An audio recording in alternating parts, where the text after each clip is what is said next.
역대하 26장 11절 말씀부터 15절 말씀까지 제가 봉독을 해드리도록 하겠습니다.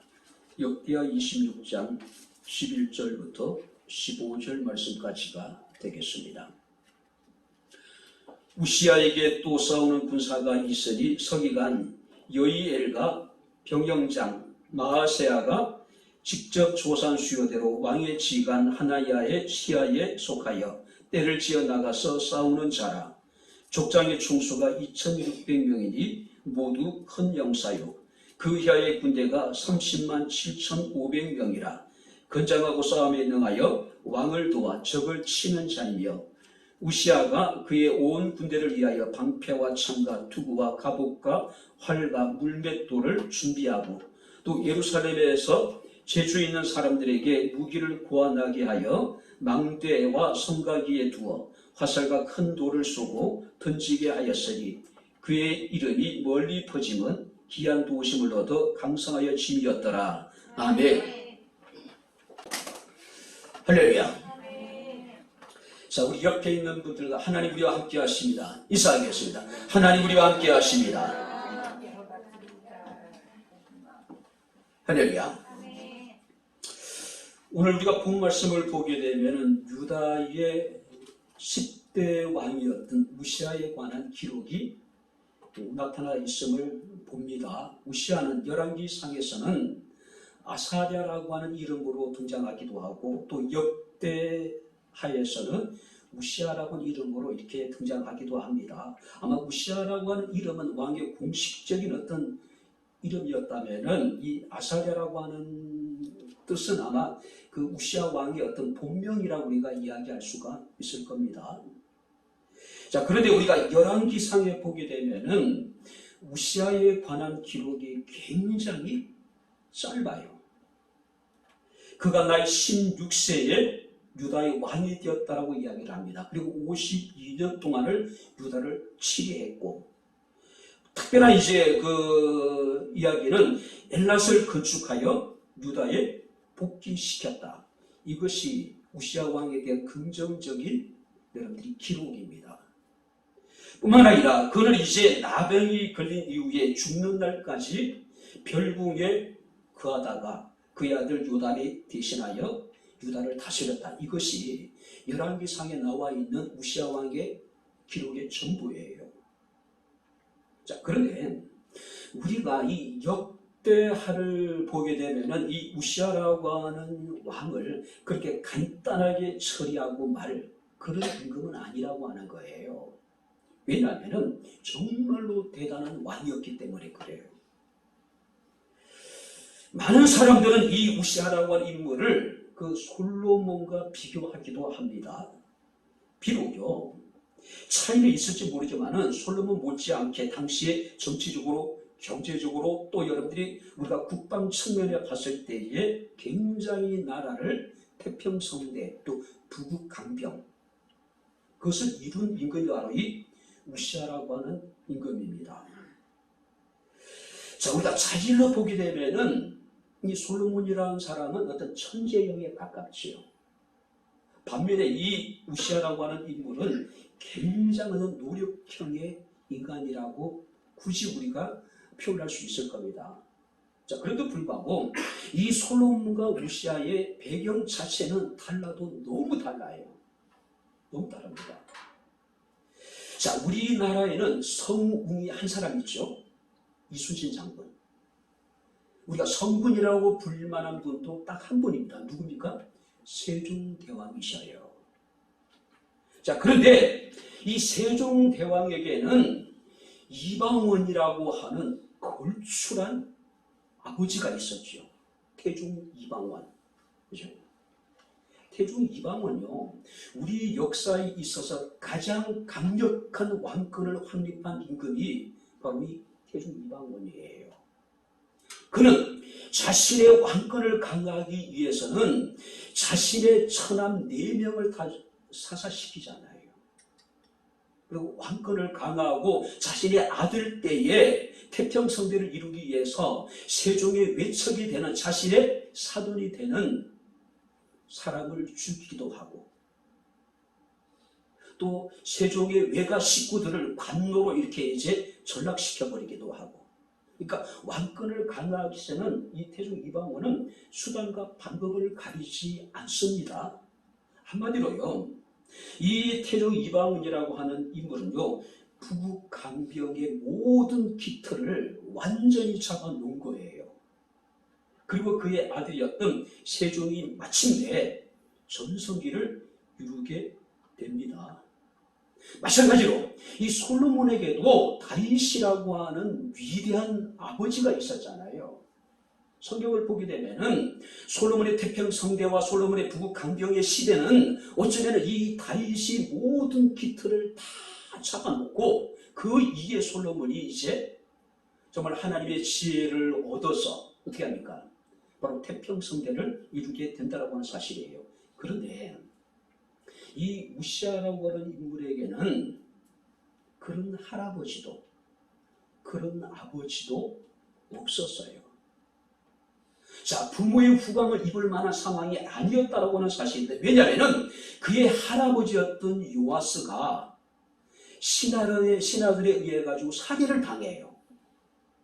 그리고 그의 아버지였던 아마샤라고 하는 인물이 왕이 됐지만은 이 아마샤 역시도 신하들에 의해서 또 살해를 당해요. 우시아는 자신의 아버지를 살해한 신하들에 의해 가지고 유다 왕국의 10대 왕이 되는 겁니다. 그것도 16살의 어린 나이에. 어쩌면요, 이 우시아 왕은 늘 불안했을 거예요. 아버지를 살해했던 그 신하들이 자기 앞에서 지금 이제 왔다 갔다 하고 함께 그들과 국사를 논의하고 있는데 자칫 잘못하면은 자기 역시 아버지처럼 목숨을 잃을 수 있을 것이라고 하는 두려움, 이게 없었을까요? 자, 그럼에도 불구하고 그는 52년을 유다를 통치합니다. 솔로몬 이후에 유다는 최고의 전성기를 이루게 되는 모습을 우리가 보게 됩니다. 그만큼 우시아 왕은 대단한 인물이었다는 겁니다. 자, 우리가 본 말씀을 보게 되면은 바로 이 우시아 왕은 아버지 아마샤를 본받아서 하나님 앞에 정직했고 하나님을 찾았다라고 말씀하고 있습니다. 뿐만 아니라 요람이라고 하는 임금 이후에 유다의 여러 왕들이 엘라시라고 하는 이 항구 도시를 회복하기를 원했지만 누구도 회복하지 못했어요. 그런데 우시아 왕은 그 엘로시라고 하는 항구 도시를 회복해요. 뿐만 아니라 암몬을 정복하고 그들로부터 조공을 받았고 나라가 강해져서 바로 이 유다의 국경이 애굽 변방에까지 이르게 되었다라고 이야기를 합니다. 뿐만 아니라 광야 곳곳에 망대를 세우고 저수지를 만들고 또 광야를 옥토로 만듭니다. 그리고 농토를 늘리고 목축업을 늘리고 중농 정책을 펴요. 그러니까 농업을 굉장히 중요시 여기는 정책을 피게 됩니다. 뿐만 아니라 국방도 굉장히 튼튼하게 만들어요. 지휘관이 2,600명이고 군사의 수가 30만 7,500명이 이를 정도로, 그죠? 솔로몬의 최고의 주문기를 열었던 임금이 바로 이 우시아예요. 그런데 이렇게 우시아가 정말로 솔로몬이 최고의 전성기를 이룰 수 있었던 그 이유에 대해서 성경은 우리에게 이렇게 말씀하고 있습니다. 15절 말씀을 보시기 바랍니다. 하반절에 보니까 그의 이름이 멀리 퍼짐은 기이한 도우심을 얻어 강성하여 지렸더라. 우시아가 이렇게 놀라운 업적을 이룰 수 있었던 것, 나라를 평안하게 만들고 부강병을 이룰 수 있었던 이유가 뭐냐면은 하나님이 그에게 기이한 도우심을 얻게 했다라고 말씀을 하고 있는 겁니다. 자, 히브리 원어 성경을 보니까 이 본문을 이렇게 번역해 놨습니다. 이는 그가 강하게 되기까지 놀라운 도움을 하나님께로부터 받았기 때문이다. 자, 그의 이름이 멀리 퍼졌습니다. 그가 정말 강한 왕이 되고 그의 왕국은 강한 왕국이 될 수 있었던 것은 놀라운 도움을 하나님 앞에 끊임없이 받았기 때문이라고 말씀을 하고 있다고 하는 사실이에요. 귀한 도우심을 얻어 감사하여 짐이었더라. 자, 여기서 귀한 도우심을 얻었다. 자, 그 의미는 뭐냐면은 사람의 지혜로서는 도저히 설명할 수 없는 도우심. 사람의 지혜로서는 도저히 설명할 수 없는 기적적인 도우심이 우시아 시대에 많이 일어났다는 이야기예요. 무슨 얘기일까요? 보이지 않는 손이 우시아를 도왔다는 이야기예요. 그 손은 누구의 손이었을까요? 하나님의 손이 우시아를 도왔기에 우시아 이름이 멀리 퍼질 뿐만 아니라 그의 나라가 강대해질 수 있었다고 하는 사실이에요. 욥기 5장 9절 말씀을 보니까 욥의 친구였던 엘리바스라고 하는 인물이 욥에게 이런 이야기를 합니다. 하나님은 헤아릴 수 없이 큰 일을 행하시고, 한번 따라해 보시기 바랍니다. 귀한 일을 셀 수 없이 행하시나니, 하나님은 헤아릴 수 없이 큰 일을 행하실 뿐만 아니라 하나님은 귀한 일들을 셀 수 없이 행하시나니, 셀 수 없이, 그죠? 사람의 지혜로서는 도무지 설명할 수 없는 일들을 우리 하나님은 셀 수 없이 행하시는 분이래요. 우린 이것을 기적이라고 이야기하잖아요. 이적이라고 이야기를 합니다. 기사라고 이야기를 해요. 우리가 살다 보면은 이런 경험들을 우리가 한 번씩 해보지 않습니까? 정말로 도저히 사람의 이성으로서는 이해할 수 없고 사람의 말로는 설명할 수 없는 그런 기적적인 일들. 그죠? 저는 결혼을 하고 목회를 하면서 참 이런 것들을 많이 경험했습니다. 신혼 초에 한 달 살림비가 15만원, 20만원, 25만원. 사골세 내고 나면은 또 헌금 내고 나면은 바로 그냥 아무것도 남지 않던, 무엇을 먹어야 될지, 오늘 하루는 어떻게 지낼 수 있는지 알 수 없는 그런 절망적인 상황 속에서 우리의 필요한 모든 것들에 대해서 하나님께서는 돕는 손길을 통해서, 보이지 않는 하나님의 손길을 통해서 하나님께서 우리에게 필요한 것들을 채워 나가시더라고요. 하나님은 헤아릴 수 없이 큰 일을 행하시고 귀한 일들을 셀 수 없이 행하신 하나님, 그분이 우리가 믿는 우리 하나님입니다. 할렐루야. 그래서 다윗은 10편 139편 14절에 노래하기를 내가 주께 감사하오면 나를 지으심이 십이 기묘하시니라. 주께서 하시는 일이 기이함을 내 영혼이 잘 압니다. 무슨 얘기예요? 다윗 자신의 삶 가운데 여호와께서 행하신 일들이 참 많다는 것을 내가 잘 알고 있다라고 지금 다윗이 이야기를 하고 있는 거예요. 그렇기 때문에 다윗은 어떤 상황 속에서도 좌절하거나 절망하거나 낙심하지 않는 거예요. 왜? 어떤 상황 속에도 하나님은 나를 기이한 도움의 손길을 통해서 건지실 거라고 하는 확신이 있었기 때문에 그래요. 자, 그렇다면 이런 하나님의 귀한 도우심이 어떤 사람들에게 임할까요? 어떤 사람들이 이런 하나님의 귀한 도우심을 얻을 수 있을까요? 우리 오늘 본문에 나타나 있는 우시아라는 인물을 통해서 하나님의 귀한 도우심을 받는 사람들의 모습을 살피면서 우리가 함께 은혜를 나누도록 하겠습니다. 자, 5절 말씀을 우리 다시 한번 이제 돌아가 보겠습니다. 5절 올라가 보겠습니다. 같이 읽겠습니다. 하나님의 묵시를 밝히 아는 스가랴가 사는 날에 하나님을 찾았고 그가 여호와를 찾는 동안에는 하나님이 형통하게 하셨더라. 그리고 4절 말씀을 보니까 여호와 보시기에 정직하게 행하고 하나님을 정직하게 찾고 하나님께 구했다는 이야기예요. 자, 여기서 하나님을 찾았다라고 하는 의미는요, 인생의 모든 필요와 응답을 하나님께 찾았다. 그리고 하나님만을 섬겼다는 이야기예요. 우시아는 16살의 어린 날에 왕이 됩니다. 여러분들이 그 왕관의 무게를 한번 상상해 보시기 바랍니다. 할아버지가 살해를 당했고 아버지가 살해를 당하고 아버지를 살해한 그 신하들에 의해 가지고 지금 그가 왕이 된 거예요. 어쩌면요, 그야말로 호수아비 왕이 될 수 있는 가능성이 굉장히 많았겠죠. 그죠? 자, 그는 비록 왕자에 앉긴 앉았지만은 좌우로 앉아서 같이 방석이지 않았겠어요? 그죠? 조지 워싱턴이라고 하는 미국의 아버지라고 이야기하죠. 그는 대통령이 되고 난 다음에 이런 얘기를 합니다.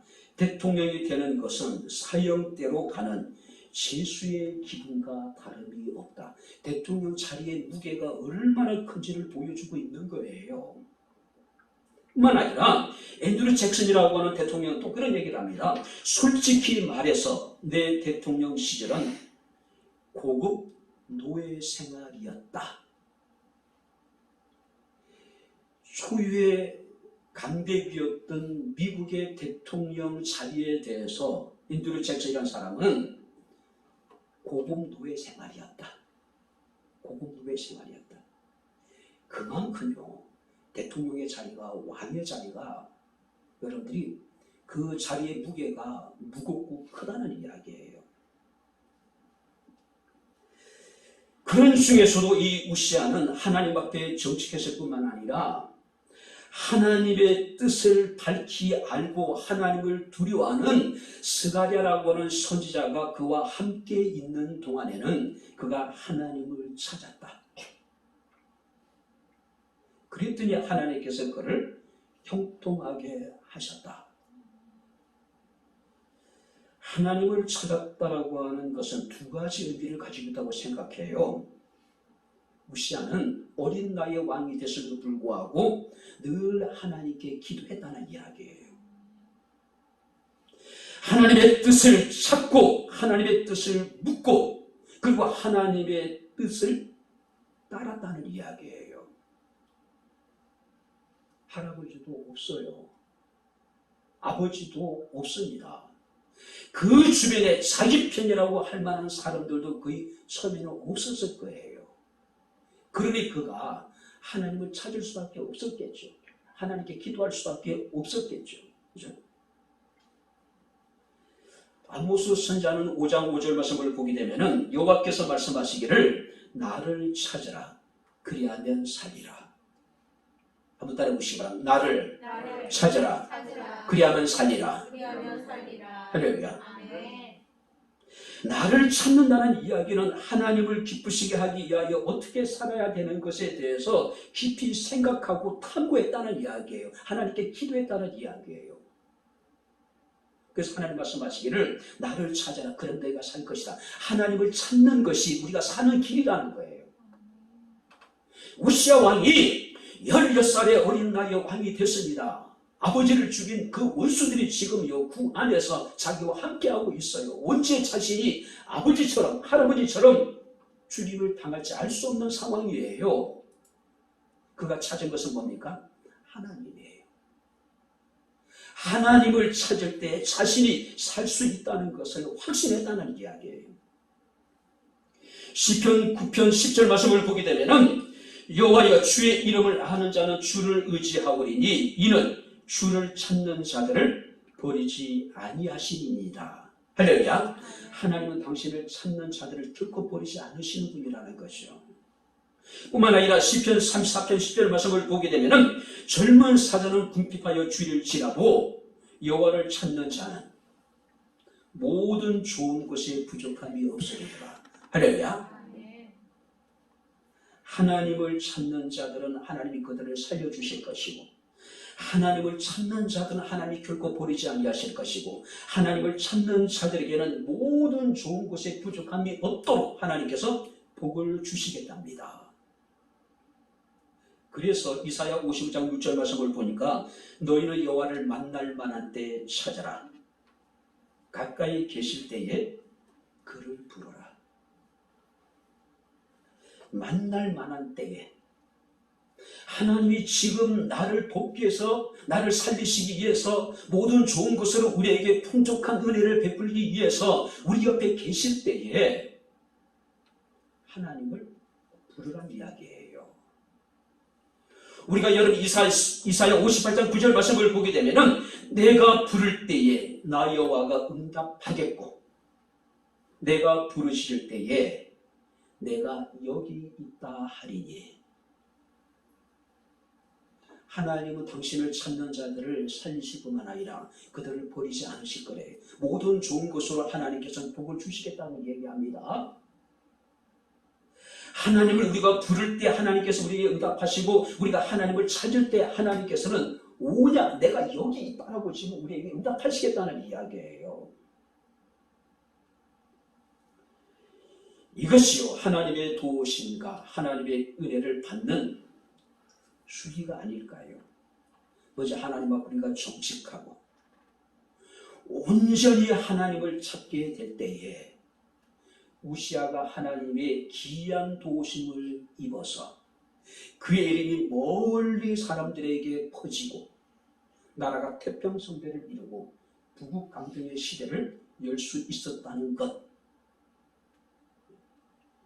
그런데 불행하게도 16절부터 23절 말씀을 보니까 16절에 그가 강성하매 그 마음이 교만하여 악을 행하여 그 하나님 여호와께 범죄하되 곧 여호와의 전에 들어가서 향단에 분향하려 했다. 그가 하나님 앞에 정직하고 그가 두렵고 떨고 겸손한 마음으로 하나님을 찾고 하나님을 부르짖을 때는 하나님께서 기이한 방법으로 그들에게 은혜를 베풀어 주셨는데 그 마음이 교만하게 되니 결국 그건 어떻게 될까요? 나병이 들어요. 왕궁에 거하지 못하고 별궁에서 죽을 때까지 외롭게 살아가요. 성경을 보게 되면 우시아 왕이 마음이 교만해졌대요. 무슨 얘기일까요? 제사장들이 성소에서 하나님께 분향하는 모습을 보고 왕으로서 그 제사장의 사역, 그 일들을 한번 해보고 싶은 거예요. 그죠? 그런데 성경을 보게 되면은 우시아 왕의 이런 행위에 대해서 아사랴라고 하는 제사장이 80명의 성전을 봉사하는 사람들과 왕의 길을 막았어요.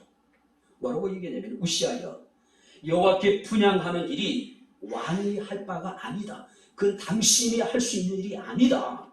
이건 제사장의 고유한 영역이고 업무인데 당신이 지금 월권을 하고 있는 것이다. 그랬더니 우시아 왕이 열을 받아요. 아니 왕이 지금 하려고 하는데 이게 제사장 나부레이가 내 앞을 막아? 그 순간에 그의 이마에 나병이 들어버린 거예요. 그 길로 그는 별궁에 처해지게 됩니다. 죽을 때까지 별궁에서 살다가 죽어요. 우리 15절 말씀을 보게 되면 기이한 도심을 얻어 강성했던 그가 21절 말씀을 보니까 나병 환자가 되매 여호와의 전에서 끊어져 별궁에서 살았으며 한번 따라해 보시기 바랍니다. 여호와의 전에 끊어져. 여호와의 전에서 끊어졌대요. 엄청난 불행 아니에요? 비극 아니에요? 그죠? 무엇이 그렇게 하나님의 기이한 도우심을 입어서 강성했던 우시아가 여호와의 전에 끊어져서 별궁에서 죽을 때까지 외롭게 살 수밖에 없었을까요? 그 차이가 무엇일까요? 여호와를 찾았을 때와 여호와를 찾지 않았을 때의 차이를 바로 우리에게 지금 교훈해 주고 있는 겁니다. 오늘 바랍니다. 여호와를 찾을 때는 강성했지만 여호와를 찾지 않았을 때는 여호와의 전에서 끊어졌답니다. 우리의 삶 가운데 이런 차이를 경험할 수 있기를 주님 이름으로 축원합니다. 할렐루야. 혹시 지금 우리가 여호와를 찾지 않는다면은 지금 여호와를 찾지 않는 지금의 내 삶과 여호와를 찾았을 때 여호와께서 우리를 어떻게 도우시는지, 하나님의 귀한 도우심이 우리에게 어떻게 나타난지를, 그 차이를 우리가 한번 경험해 보자는 이야기예요. 두 번째 말씀을 보시기 바랍니다. 9절 말씀 다 같이 읽겠습니다. 우시아가 예루살렘에서 성모퉁이 문과 골짜기 문과 성부 위에 망대를 세워 경고하게 하고, 10절입니다. 또 광야에 망대를 세우고 물 웅덩이를 많이 파고 고원과 평지에 가축을 많이 길렀으며 또 여러 산과 좋은 밭에 농부와 포도원을 다스리는 자들을 두었으니 농사를 좋아함이었더라. 정말로 백성들을 사랑했던 것 같아요. 정말로 이 우시아 왕은요, 자신이 왕으로서 백성들을 위해서 무엇을 해야 될지 정확하게 알고 있었던 인물이에요. 예루살렘 문에서부터 골짜기 문까지 곳곳에 구비구이마다 망대를 세웠다. 그리고 거친 유다 광야에 망대를 세우고 물 웅덩이를 팠다. 자, 여기서 물 웅덩이라고 하는 것은 사람과 동물이 식수로 사용하기 위해서 인공적으로 조성된 우물이나 저수지, 뿐만 아니라 고원이나 평지에 가축을 장려하고 단지 가축을 방목하는 그런 이제 축산이 아니라 양육하는 시스템으로 축산업의 시스템을 바꿔요. 뿐만 아니라 여러 산과 좋은 밭에 농부와 포도원을 다스리는 관리들을 두었고, 새로운 농사 기술과 시스템을 적용한 거예요. 성경이 이렇게 이야기합니다. 농사를 좋아했다. 농사를 좋아했다. 우리가 메시지 성경에 보니까 농사를 좋아했다는 이 본문을 이렇게 번역해 놨더라고요. 그는 이것저것을 가르치기를 좋아했다. 백성들에게. 마치 여러분들이 세종대왕의 모습이 나타나 있는 거예요. 자, 백성들의 먹고 사는 문제에 대해서 관심을 가지고 공부했다는 이야기예요. 그리고 연구했다는 이야기예요. 그리고 그것을 가지고 백성들과 이야기하고 백성들을 가르쳤다는 이야기예요.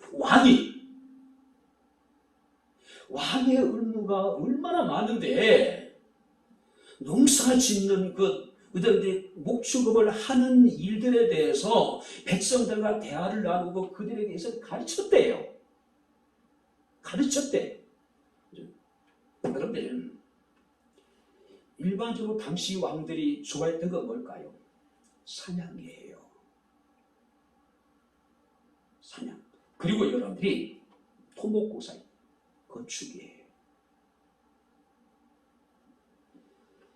연산군은 경기도 일대를 자신의 사냥터로 만들어버리죠. 그죠? 강해군이 축출된 이유가 임진왜란 때 불타버린 왕궁들을 다시 새롭게 짓는 일들을 해요.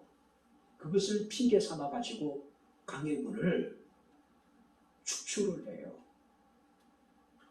여러분들이 우리가 수나라의 양제가 결국은 아버지 문제가 왕국을 건설하고 얼마 지나지 않아 수나라가 당달한테 멸망하게 된 이유가 뭘까요? 가장 중요한 것은 고려 침공이죠. 고구려 침공 실패예요. 또 하나가 뭐냐면은 대운하 건설이에요. 상상을 초월한 운하를 건설을 하고 그 운하에서 배를 타고 유유자적하면서 수양제가 방탕한 삶을 살아요. 결국은 망해요. 그죠? 여러분들이 솔로몬이라고 하는 그 위대한 임금이 백성들의 마음이 그에게 급격하게 돌아선 결정적인 이유가 뭘까요? 7년 동안 성전을 건축을 합니다. 13년 동안 왕궁을 건축을 해. 거기까지 괜찮아요. 문제는 그 이후에 곳곳에 성들을 쌓기 시작을 하는 거예요. 도시를 건설하기 시작하는 거예요. 누가 해야 됩니까? 백성들이잖아요. 백성들이 자신의 생명을 팽개치고 국가 부역에 참석을 해야 돼요. 백성들의 삶이라는 것은 그야말로 피폐할 수밖에 없는 상황이었겠죠. 결국은 이스라엘의 사람들의 마음이 급격하게 다윗의 왕가에서 어떻게 되니까 떠나버리는 거예요. 자, 그런데 우시아 왕은 달랐어요. 거친 땅을 개간하고 망대를 세우고 물 웅덩이를 파서 목축업을 장려하고 농사일을 장려하고 자기 자신이 농사 짓는 것을 좋아했대요. 그죠? 우리 아까도 제가 솔로몬과 우시아 왕을 좀 비교를 했는데요. 솔로몬의 우리가 일생을 보게 되면 그 외치형에 가까워요. 그러나 이 우시아 왕은 내치의 힘을 썼던 임금이에요.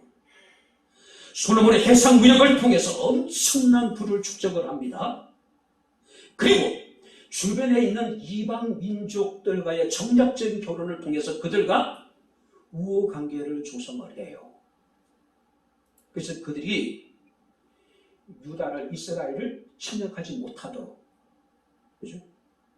근데 우시아는 달랐어요. 일단은 예루살렘 성을 보강하고 변방에 만대를 세우고 새로운 무기를 제작을 하고 그 다음에 백성들의 가장 중요한 문제인 먹고 사는 문제를 직접 매달린 거예요. 솔로몬 허세형이라면 우시아는 실속형이라고 이야기를 해요. 왜냐하면 솔로몬은 크고 작은 금 방패 500개를 만들어요. 도금을 한 게 아닙니다. 순금으로 큰 방패와 작은 방패를 만들어요. 3년마다 상선을 보내서 금, 은, 상하, 원숭이, 공작새를 수입해 와요. 그런데 이런 것들이 백성들의 삶과 무슨 관계가 있을까요? 왕국은 부자가 돼요. 솔로몬은 부자가 돼요. 문제는 백성들의 삶은 어떻게 될까요? 피폐할 수밖에 없잖아요. 그죠? 곳곳에 성을 쌓는 일을 하고 도시를 건설하는 일을 하다 보니까 온전히 사람의 노동력에 의해 가지고 모든 토목공사가 이루어져야 되잖아요. 고스란히 백성들의 목이에요. 얼마나 힘들었을까요? 얼마나 고통스러웠을까요? 그러니 여로보암이라는 인물이 반란을 일으켰을 때에 베냐민 지파와 솔로몬이 속해 있는 유다 지파 외에 10지파가 다 그냥 떠나버린 거예요. 그만큼 백성들의 마음이 이 다윗의 왕가에서 떠나버린 거예요. 솔로몬으로 인해서 떠나버린 거예요. 그런데 우시아가 어떻습니까? 저수지를 팝니다. 목축업과 농업을 활성화시켜요. 나라의 여러분들이 경제력을 이렇게 키웠을 뿐만 아니라 백성들 역시도요 편안 가운데 생활할 수 있도록 그렇게 여러분들이 잘 해나가는 거예요. 솔로몬에게는 어떤 특별함을 느껴지지 않아요. 또 기공자 그 이미지가 있지 않아요. 그러나 우시아는 어떻습니까? 거의 보통 사람의 어떤 이미지, 선민적이고 따뜻한 마음을 가진 사람, 정말로 예민의 마음을 가지고 있는 백성들을 사랑하는 마음을 가진 사람, 그가 우시아라고 이야기를 할 수 있습니다. 그런데 두 사람의 공통된 특징이 뭐냐면은 그들이 하나님을 찾고 하나님을 구했다는 사실이에요. 그죠? 처해 있는 상황은 다르고 자질은 다르고 성향은 다 다른지 모르지만 분명 확실한 것은 그들이 하나님을 찾고 하나님을 구했을 때에 하나님 그들에게 복을 주셨다는 거예요. 거기다가 우시아는 백성들이 먹고 사는 문제, 무엇이 정말로 중요한지를 먼저 알았던 거예요. 여러분들, 우시야 왕의 아버지는 아마샤입니다. 우시야 왕의 할아버지는 요아스라고 하는 임금이에요. 근데 요아스가 신하들에게 살해를 당해요. 그리고 어린 아마샤가 왕이 돼요. 처음에는 아버지 원수를 갚지 않아요. 근데 아마샤가 이제 왕권이 강화되니까 자신의 아버지 요시야를 죽인 신하들을 다 죽여버려요. 그런데 우시야는 안 그래요. 52년의 통치 기간 동안에 자신의 아버지 아마샤를 죽인 그 신하들, 자신을 왕위에 앉힌 그 신하들에게 보복했다는 이야기가 없어요. 하나님 앞에 정직하고 하나님을 찾고 백성들의 먹고 사는 문제가 더 중요했던 거예요. 우리나라는 어떻습니까? 정권이 바뀌고 나면은요, 정치인 보복이 반드시 따라요. 안 그렇습니까? 지금 국민들은 먹고 사는 문제 때문에 죽겠는데 정치인들 보세요. 지금 뭘 하고 있는지 지금. 그죠? 뭘 하고 있는지 보세요. 바로 우리는 우시야를 통해서요, 정말로 좋은 지도자가 누구인가를 우리에게 지금 보여주고 있는 거예요. 정직했습니다. 하나님을 찾았어요.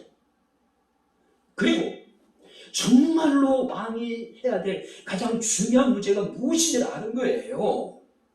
자기 백성을 돌보고 자기 백성이 먹고 사는 문제를 해결하는 거예요. 마지막으로 보겠습니다. 14절, 15절 우리 같이 읽겠습니다. 다 같이 읽겠습니다. 우시야가 그의 온 군대를 위하여 방패와 창과 투구와 갑옷과 활과 물맷돌을 준비하고 또 예루살렘에서 재주 있는 사람들에게 무기를 구하게 하여 망대와 성곽 위에 두어 화살과 큰 돌을 쏘고 던지게 하였으니 그의 이름이 멀리 퍼지면 귀한 도심을 얻어 감상하여 치렸더라. 철저하게 전쟁을 대비하는 거예요. 그죠? 앞으로 일어날 수 있는 전쟁에 대해서 그는 철저하게 준비해 나가는 모습을 우리가 보게 됩니다. 특별히 재주 있는 사람들에게 무기를 구하게 하여, 무슨 얘기예요? 새로운 무기를 개발하도록 했다는 이야기예요. 그 새로운 무기가 뭘까요? 성 위에서 돌을 아래로 쏘게 만드는 아마 투석기였던 것 같아요. 비블리아에 의하면 이미요, 이집트라고 하는 나라와 아수르라고 하는 나라에서는 이 투석기가 이미 이제 전쟁에서 사용이 되어졌대요. 그런데 우시야 왕은 지혜로운 사람들에게, 바로 재주 있는 사람들에게 성 위에서 공격해오는 적군을 향해서 투석할 수 있는 무기를 만들으라고. 어쩌면 그 당시에는 최첨단 무기가 아니었을까요? 최첨단 무기. 그죠? 왕이 할 일이 이렇게 많은 거예요. 비록 어린 나이에 아버지가 살해를 당하고 그 아버지를 살해한 신하들에게 의해서 왕이 됐지만은 정치적인 보복이라든지 아버지의 원수를 갚아야 되겠다라고 그런 생각보다는 그의 생각은 온통 뭡니까? 하나님 앞에서 정직하려고 했고 하나님을 찾고 백성들의 먹고 사는 문제를 해결했을 뿐만 아니라 주변에 있는 이방 민족으로부터 자기 나라와 자기 백성을 보호하기 위해서 철저하게 준비하는 거예요. 자, 이렇게 한번 보세요. 비록 16살의 어린 나이에 왕이 됐어요. 근데 유다 사람들의, 백성들의 마음속에는 어떤 게 있을까요? 새로운 왕에 대한 기대. 여러분, 우리도 그렇잖아요. 대통령 선거 나게 되면은 새로운 대통령에 대한 기대 같은 게 분명히 있잖아요. 근데 이 우시야 왕은요, 그 기대대로 부응한 거예요. 비록 어린 나이에 왕이 됐지만은 우시야를 향한 백성들의 기대를 그는 저버리지 않은 거예요. 백성들의 선택이 옳았다는 것을. 그죠? 그러니 보통 왕이 살해를 당하면은 다른 사람들에 의해 가지고 왕을 살해한 사람을 또 죽이는 일이 벌어지거나, 아니면은 그 새로 왕이 된 사람이 자신의 아버지를 죽인 사람을 다시 죽이나, 그런 일이 있었어요. 근데 그런 일이 없었습니다. 뭘 말할까요? 우시야가 잘해도 너무 잘해. 비록 선왕을 죽인 그 신하들이 있지만은 백성들의 마음속에 어땠을까요? 야, 왕을 죽인 것은 잘못이지만 그래도 우시야 왕이 잘해도 너무 잘하니까 백성들이 야, 저놈을 죽여라, 그러지 않는 거예요. 왕도 지금 그런 문제에 시간을 허비하거나 정력을 낭비할, 국력을 허비할 그럴 필요가 없는 거예요. 그죠? 백성들의 삶을 안정되고 부유하게 했을 뿐만 아니라 국방을 튼튼하게 했습니다. 그런 우시야를 바라보는 유다 백성들의 마음은 아마 요즘 말로 이렇게 표현할 수 있을까요? 우시야 왕을 보유한 유다, 긍지가 대단했을 것 같아요. 자부심이 대단했을 것 같아요. 그죠? 아까도 말씀드렸지만 차이는 있지만은 솔로몬 못지않는 정치적인, 경제적인 국방에 있어서 번영을 이루게 되는 모습을 우리가 보게 됩니다. 사람들은 그런 얘기합니다. 하늘은 스스로 돕는 자를 돕는다. 아무것도 하지 않고 가만히 있는 사람을 하나님이 돕는 경우는 없어요. 많은 사람들 그 대박이라고 이야기합니다. 횡재라고 이야기를 해. 그런 일은 드물어요. 어떤 기대나 흥맹한 기대나 유행을 바라는 것이 아니라 정말로 최선을 다하고, 그리고 이제 지천명 하나님의 뜻을, 하늘의 뜻을 기다리는 사람들에게 하나님이 은혜를 베풀겠죠. 저는 이 말씀을 준비하면서 우시야 왕의 심정에 대해서 16살, 중학교 3학년이에요. 아버지가 신하들에게 쫓겨서 라기스라고 하는 지역으로 도망을 갑니다. 근데 신하들이 거기까지 가가지고 아버지를 쳐 죽여요. 할아버지에서 아버지까지 신하들에게 살해를 당하는 비극적인 사건이 지금 유다 왕국에서 벌어지고 있는 거예요. 16살, 중학교 3학년. 산후보다 어린가? 산후보다 어린 나이에 왕이 된 거예요. 정직한 마음으로 하나님을 찾고 하나님께 구하고, 무엇보다도 백성의 먹고 사는 문제를 해결하고 국방을 튼튼히 했을 때에 하나님께서는 기이한 도심이라고 얘기해 표현하고 있는 거예요. 그러니까 이 우시야 왕이 이렇게 모든 일을 할 수 있었던 것은 자신의 지혜가 아니라, 자신의 힘이 아니라, 그가 하나님을 찾고 하나님께 구하고 하나님의 도우심을 그가 하나님 앞에 사모했을 때에 하나님이 기이한 도우심, 말로 표현할 수 없는, 도저히 우리가 상상할 수 없는 방법으로 하나님 우시야를 도우셨다는 이야기예요. 이제 말씀을 마치겠습니다. 기이한 도우심을 얻어 강성하여 짐이었더라. 사랑하는 성도 여러분들, 우리 하나님은 헤아릴 수 없이 큰 일을 행하시고 그런 기이한 일들을 셀 수 없이 행하시는 하나님이십니다. 할렐루야. 그 하나님이 우리 하나님이에요. 우리가 지금 예배하고 있는 하나님이에요. 엘리바스가 거기서 이런 이야기를 합니다. 나라면, 이게 보세요. 하나님은 헤아릴 수 없이 큰 일을 행하실 뿐만 아니라 귀한 일들을 셀 수 없이 행하신다라고 이야기하면서 이런 얘기를 해요. 나라면. 누구라면요? 누구라면?